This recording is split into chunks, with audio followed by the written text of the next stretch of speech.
Ils ne sont que quelques dizaines, mais ils donnent de la voix. Ces membres du collectif de défense des intérêts de Mayotte sont particulièrement remontés contre les services de l'État. Ils s'opposent à la réouverture progressive et partielle du bureau des étrangers de la préfecture à Mamoudzou. Et nous voulons que la France respecte les droits des Mahorais, la France respecte les Mahorais tout court.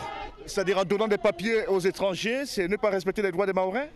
Non, il faut qu'ils donnent des papiers aux étrangers et ces étrangers doivent pouvoir quitter Mayotte, doivent pouvoir circuler, doivent pouvoir travailler, doivent pouvoir aller dans l'espace Schengen.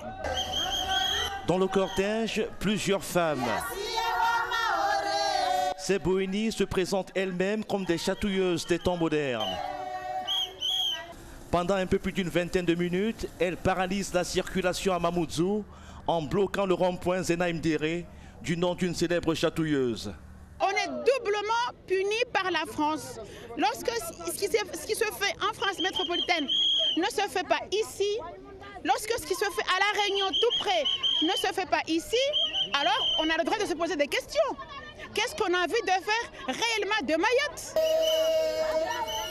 Parmi les messages délivrés par les manifestants, l'exigence faite au préfet de Mayotte de s'inspirer de son homologue de La Réunion qui a refoulé il y a quelques jours des migrants venus du Sri Lanka. Dominique Sorin refuse de s'y plier. Nous ne sommes pas exactement la même problématique à La Réunion et ici à Mayotte. À La Réunion, il doit arriver à peu près une centaine d'étrangers en situation irrégulière par an. À Mayotte, nous sommes dans ce problème de reconduite des Comoriens vers les Comores et dans le cadre de discussions avec le gouvernement comorien.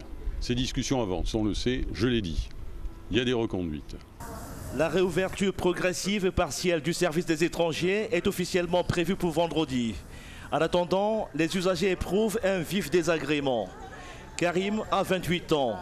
Parti très tôt de chez lui à Sada, dans le centre de Mayotte, cet artisan taxi a du mal à déposer son dossier de renouvellement de sa carte professionnelle et de sa licence. Les forces de l'ordre m'ont bloqué en me disant qu'il n'y a aucun service de la préfecture qui travaille aujourd'hui.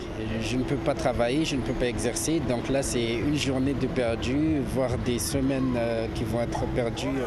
Refoulé par la gendarmerie et la police nationale, Karim a dû patienter plusieurs heures avant d'être appelé au téléphone pour aller déposer son dossier.